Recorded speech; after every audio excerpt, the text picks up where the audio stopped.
keep yourself challenged by them, but don't invest that much energy into them. Yep. You have to say it like that or it's not. I'm sorry. The dark side of success. Yes. The dark side of the force. Hello, you guys. I'm so excited to be here today. How are you? How is everyone feeling about the new coffee house vibe that started November 1st? Hi guys, and welcome to Fireside Chat with the Johnstons. I'm Danielle. And I'm Justin. And we are here today to finish up part 3 of the dark side of success. The dark side. You have to say it like that or it's not. I'm sorry. The dark side of success. Yes. Okay. We are 2 of the owners of Next Generation Gym Owners, which, there we go. Yeah. I'm sorry, now we're ready to start? Yes. We are 2 of the owners of Next Generation Gym Owners, a mentorship program for all-star cheerleading gyms to help you be successful on and off the mat. Additionally, we own Twister Sports here in Warrensburg, Missouri, with a variety of competitive and recreational programs, including cheerleading, tumbling, gymnastics, dance, baseball. You got some baseball cages? That was not golf. Yeah. No, golf is more like that. I wish we had golf. Those would be cool. Future business venture, maybe. Yes. I would love that. I know. I see that. Yeah. Okay, guys. Well, we start every week with good news. I understand that you are not necessarily here in our temporary studio with us. However, think of your good news, because even when you've had a really rough week, you should be able to think of one good thing that happened. So my good news for coming up is we got Thanksgiving coming up, and we're actually going to see my mom. My mom used to live in this town where we live, but she moved away because my brother has little kids, and so she wanted to be, near them. So, and our youngest is 14. But anyways, so we're flying to Vegas and gonna hang out in Vegas for a few days, and then go see my mom from there. So yeah, I'm pretty pumped about that. Yeah. I'm excited too. Justin's a big mama's boy, so I think that will be fun.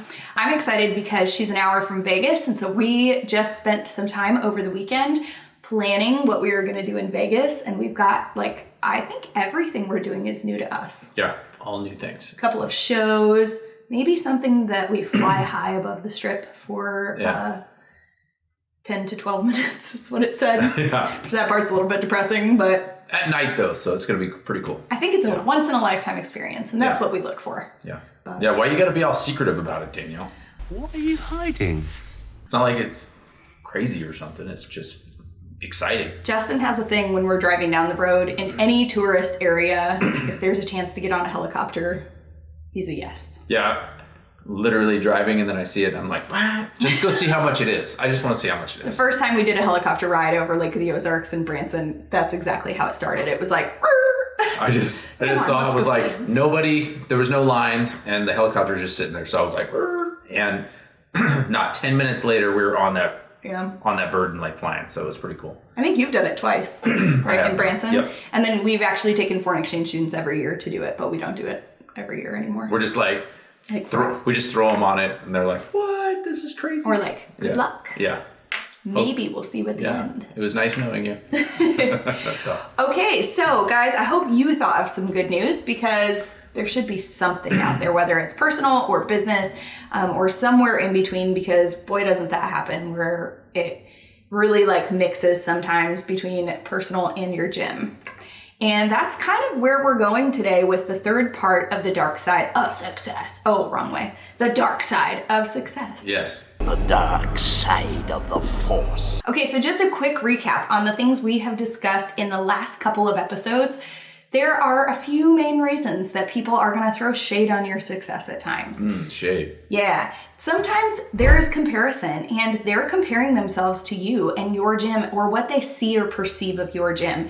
And so if that's the case, sometimes they're going to say things that kind of bring you down. And maybe that's a family member who owned a business once upon a time and it didn't go so well, or it's the gym down the street. Either one of those, you can see that. Yeah, with the gym down the street, scarcity.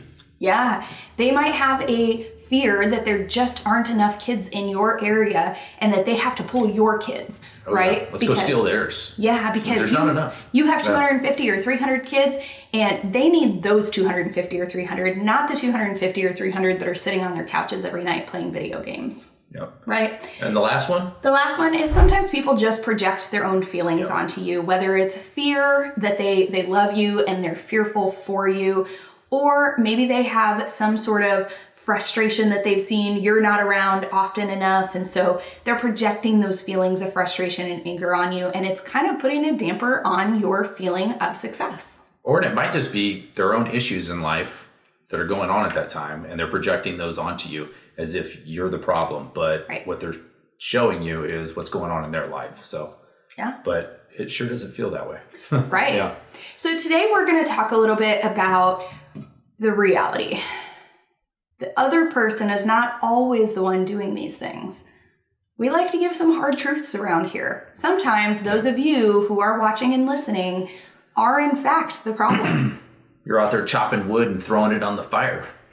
Yes. Yes. So maybe you are retaliating against them and, another gym is talking badly and so you're talking badly back. Or all of a sudden they're saying, well, you aren't even safety certified. And so you're slapping a big USASF member and CPR certification on the cover of your website because you need people to know that that is not the case. Yeah, you're almost, it's like passive aggressive a little bit. It can be. Yeah. Yeah. So we're just going to talk through today how to know if you're the problem and how to handle that sort of negativity. Yep. So the first thing you can do is be the most positive person in the room. I've got to tell them about my Starbucks experience. Okay, go ahead. Okay, when we're talking about being the most positive person in the room, it's gotta feel real. This story, oh my gosh, yes. I worked on Friday. I went to Starbucks and I just wanted to sit there and get some work done for a little while. And I do well working in a coffee shop with like dull noise in the background. And a manager from Starbucks, I think she was like an assistant to the regional manager or something, sat down a couple tables from me. And she sat down, opened her laptop, and you could tell she was getting on Zoom. And she literally started, "Hello, you guys. I'm so excited to be here today. How are you? How is everyone feeling about the new coffee house vibe that started November 1st? Guys. I couldn't help it when Danielle was trying to display this. I was laughing the whole time. It was like, I don't know if I could have sat there and listened to that like that. I would have just started busting up. No, but for somebody like me, I was like, this is interesting. Pretend to be working because this is really fun to listen to. Is this a fly in my coffee? Oh my gosh, that would have been hilarious. It would have been funny. Oh, but it was, so then she kind of went in, she was like, reading this very canned response about our employee of the quarter is someone who has received shining remarks from customers and fellow staff members, blah, blah, blah. And like, it's just so over the top. Yeah. And then she gets off the Zoom meeting and she starts talking to the actual manager. We're in a small town. I know the manager because I go through Starbucks every so often. And she sits down, she's like, so we need to talk. I've had a conversation with some of your employees and blah, blah, blah. And she's like normal again. Yeah. And I was like, this is so weird. Yeah. So when we're talking about being the most positive person in the room, I'm not looking for you to be the assistant to the regional manager of Starbucks, okay? Well, they do say fake it till you make it. I mean, I think there's probably a good balance of that. Yeah. Right? If you're walking in and you're tired and you're not feeling it today, man, I hope you're faking it for the kids out on the floor who are excited to be there. I hope you're faking it for the parents who are excited to be there. But not to that point, though. And your staff. But yeah, make it feel real, though, right? You don't want to fake it so much that people can tell. So when you feel that negativity brought against you, you definitely don't need to be like, it's fine. It's really fine. We're not worried about anything. But you can say, hey, it's okay. I'm not really worried about what they're saying down the street. Right? Yep. Yeah. We've had 4 other gyms open and close in the time that we've been open. And I don't think in any of that time there has ever been a moment that we weren't told another gym, the parents or coaches were talking badly about us. It's just the way that business works and it's the way the industry works. And guys, we're not in this for the finite end game. We're in this for the infinite game. Yep. You're in this for the long haul. Yep. We are here to stay. Yeah, we're not in this to just see the other gym go out of business and then we won. Like, that doesn't stop my business. We keep going from there. Yep. It's the tortoise and the hare thing. Actually, I don't want them to go out of business. I don't want you to run and take a nap and then run and then just take a nap for a little while. Yeah. it's the full thing. Just keep going. I'll be honest. Keep going. When our first competitor announced they were closing, I was thrilled. I was like, this is awesome. Because I didn't have a lot of maturity in business yet. Yep. But by the second, I was like, we actually didn't see that big influx of kids come over. By the third, I was like, this stinks a little bit because you don't have anywhere to send people who are not a good fit for your program. That's a big nugget right there. There you go. A big nugget. Yeah, like a gold nugget right there of knowledge. Yes. You're ready for Vegas. And the fourth time the gym closed, I was seriously rooting for them, hoping that they would be, able to sustain what they were doing. The business side of me knew that it was probably not possible, but the personal side of me was hoping for it because it was better for our business if they could stay open. Yep. Right? Well, I mean, to think about this too, though, you have 2 gyms now advertising in the area. That's twice as much advertising going out to everybody about cheer and getting more people involved. Even if because what happened? People would go to that gym, not like it, come over to our gym. Yep. People would, from our gym, that weren't part of our tribe and didn't like it, we'd be like, hey, there's another gym in town, go check that one out. Well, and also there would be people that would go over there who wouldn't do their homework. And so that's okay. Mm-hmm. Like, those are not my customers. If you're not willing to do a little bit of homework on the best place for your child, then you're probably not my ideal customer. And that's cool. Yep. All right. So number 2 on this is breaking the pattern. Many, many times somebody will say something at one gym and then we'll say something over at our gym and it goes back and forth, but you have to recognize it that, kind of like, oh, they don't have any safety judges over there. Certifications. Safety certifications over there. And so then you're passive aggressive and you start putting out on your website and you're like, hey, we're the only ones in town that have safety certified and and it's passive aggressive. Yeah. And then they say something again about you and the whole time it's just back and forth. It's almost like when the businesses do the little sign wars. And it's like, I think my burgers are better than, and it goes back and forth. But you have to recognize the pattern and break it. Yep. Because it actually doesn't benefit you in the long run. What it ends up doing is causing customers to see it and recognize it and start going, I don't want to be a part of the drama. Yep. And so there's so many parents out there that are like, I have enough drama in my life already between politics and everything else and jobs and, they got it at work. They don't need more of it with their kids. It's also the gas station analogy, like 2 gas stations across the street from each other. One of them has their gas at $2.99. The other is going to put it at $2.98. This one's going to go down to $2.97, then $2.96. And they're like playing this like tennis game of like, who is going to stop the ball first? Because otherwise they're just pinging it back and forth, right? If your primary marketing message becomes retaliation in a sense, or it becomes, I have got to set the record straight, like, that's not how PR works. PR is not reactive. PR is very proactive. It's very strategically driven. So if you feel like you need to do PR, like, get with a business mentor or a business coach and start talking through a PR strategy, because simply putting those things out on your website or putting them as your primary marketing message is not how PR works. And I worked in PR for a while. Like, that's, you need to be strategic about it rather than just pinging it back and forth. Yeah, your message should be going out to really new customers, and they have no idea what beef you have with the gym down the street. Right. So that's none of their concern. Yeah. So. Okay, number 3, we talked about this a little bit, so we'll just make it real brief here. Recognize the benefits of the competitor. CVS and Walgreens, usually somewhere within walking distance from one another. Yeah. Catty corner. Yep.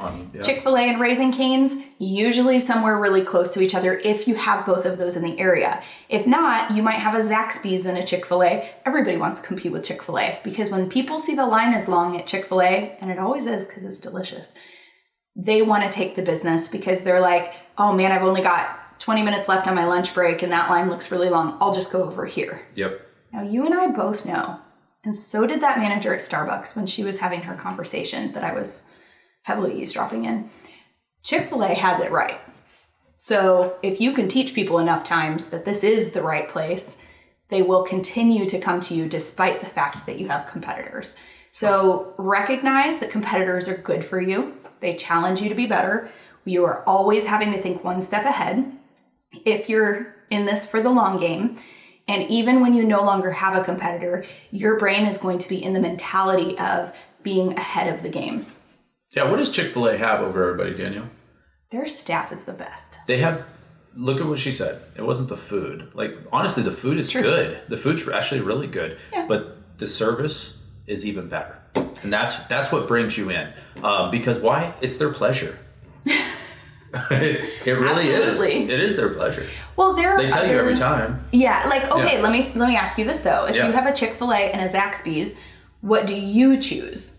Oh, I would probably go to Chick-fil-A if I had it. Yeah. Well, I just don't have them. They're not next to each other. So. Okay.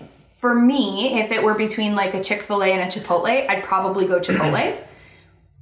But the Chick-fil-A staff is so great. And I know if I have to go in and get a quick meal, I'm going to be able to get through Chick-fil-A quickly. It's going to be, they're going to take care of my order. They're going to double check everything. Like, I know I'm getting good service. Yeah, you don't leave there wondering, like McDonald's, you're like, check your meal, make sure everything's in my gosh. Because it's 9 times out of I hate to say that, but 9 times out of 10, it is wrong. There's something wrong. Like, we're missing fries, we're missing something.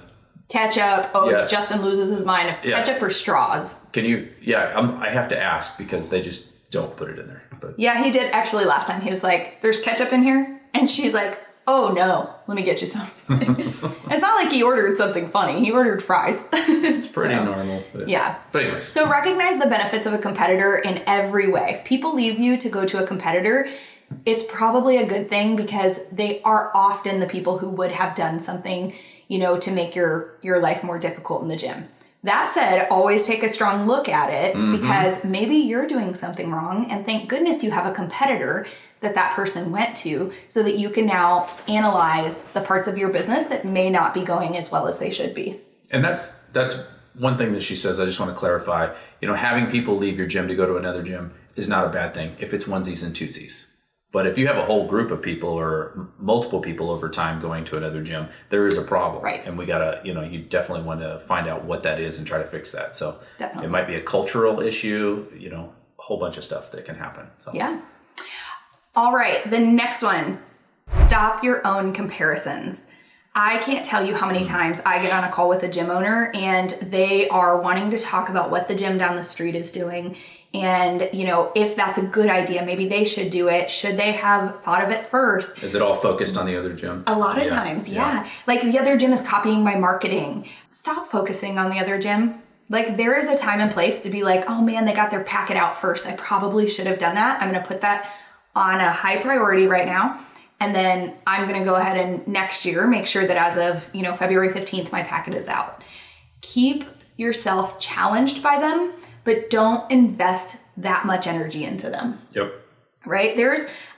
We've told you guys before, there's a dance studio in town that has probably as many athletes as we do, but I'm going to tell you right now, or dancers, sorry, as we do, but I'm going to tell you right now, I can't tell you the last time I went to their Facebook page. I just don't, I'm so focused on our gym that though I know kids leave us to go do dance, I'm not really paying attention to what are they doing first? What are they doing better? What are they doing ahead of us? Because we're always striving to be better, faster, stronger. That's like a Nike commercial, but we're always striving to be better. So it doesn't matter what they're doing. Yeah. But it can give you a little bit of motivation from time to time if that's what you need. But I'd encourage you to find motivation in other places. Yeah, you know what? This is an interesting, another idea to think about is look at other gyms, maybe not in your area, but look at other gyms that are bigger than you and start watching them. Find out what they're doing. And it could be a different state. You just hear about them and stuff like that, but watch what they're advertising, watch how they're putting stuff out, what they're doing. I would do that because looking at another gym right there in your own town is kind of, it's almost depressing a little bit because you're always comparing and feeling bad. Like, oh, I should have done that. Like Danielle, I should have done this. We could be doing better over here. How come they're beating us over on this or something, that kind of stuff. You need to compare against yourself. Are you better than you were last year? Yes. And start doing that. And then look at gyms that are better than you and start emulating maybe some of that stuff. What are they doing that you're not doing? Why are they bigger than you? Because maybe they're doing those things that you're not doing. And the parts that are hard, culture, but you can start watching what they're putting out to their, possibly to their parents and to their gym. Hey, we've got a pizza night coming up. We have the normal hot dogs coming out. I don't know, whatever it is. You think you can do it better, so here's your chance. What are some of those things that they're doing to, build that culture in their gym? And if you guys are watching this, you probably are part of our free Facebook group for gym owners. If not, go to the show notes or go to the link in the YouTube description and join the Facebook group, because guys, this is your opportunity that you don't have to follow the gym down the street to find out what they're doing next so that you can do better. You can find out what is this cool gym 1,000 miles from me doing, and you can start doing things similar to them. And my goodness, if you have a resource like the Next Gen Academy, you don't even have to just watch them from a distance on Facebook. You can reach out to your coach and say, hey, I saw this other gym is doing this. Can you connect me with that gym owner so that we can share information? Yep. Right? It's a network of people who are trying to make one another better. And that gym owner probably can learn some stuff from you as well. Oh, absolutely. Yep. And then finally, you guys, remember, this is an infinite game. If the other gym down the street were to close, does that mean that you're going to go one more month or till the end of the season and say, we won, I'm also closing now? Yeah. No. You have to remember, this is not a game of Monopoly where somebody eventually runs out of money and the other person stops playing because there's no point in playing anymore. Yep. I've won the game. Yeah. Now we can put it away. Yeah. A great book that I read was The Infinite Game by Simon Sinek. And you kind of have to be a nerd to be into it, because it talks a lot about history, and it talks about war, and how just because one person won didn't mean the other got exactly what they wanted. You've really got to think of this as the long haul. What is your goal 10 years from now? Doesn't matter what competitors are doing. What is the goal for you 10 years from now? Right? You don't know if your competitor is taking a paycheck. You don't know if they're overdue on their taxes. You don't know if they're behind on their rent. You cannot judge those things from a summit win or a world's win, or even the amazing staff that they might have who are just gutting it out with them. Yep. Right? You cannot judge those things from that, because you don't know the internal workings of another gym. So when you feel like you are comparing yourself, remember, this is your individual game. You're not playing against anybody else. Yep. And if you see their prices a little bit cheaper than yours, or they're playing that game where they're going and diving under yours just to pull in some more kids, you don't give up what you know is right to try to beat somebody like that, because you may be beating them to be the first one out of business. And so if you know that your prices are where they're supposed to be, or you need to raise them a little bit to make the profit margins that you need, or to make payroll, stuff like that, do that, because that's the harder way to go, but it's the long term. You're going to go the distance with that. So cutting prices and trying to beat somebody else out like that, not going to work. Yep. Yeah, you'll be the one out of business. So yep. Yeah. So guys, when we're talking about success, make sure you are not the one that is letting down somebody else's success, and you're not literally throwing shade on somebody else. Yes. Be so positive that you are focused on your own business, your own staff, your own customers, and go get it. Yeah. Go do it. All right. Well, guys, on the next episode, we are going to be talking about the benefits that your gym should be giving you. Absolutely. Both tangible and intangible. So we're going to talk about all the benefits that it's done for us and what it's been doing for you guys, or could be doing for you guys. Yeah. So if you liked this episode, make sure to go give us a good review. Follow us on YouTube and share this podcast if you're listening on podcast with a friend who owns a gym and could benefit from the very free information that we are giving you. And from a married perspective, because sometimes it's not easy. It's never easy, actually. Yeah. All right, guys. And with that, we will see you guys on the next episode. See ya. Till next time. Till next time.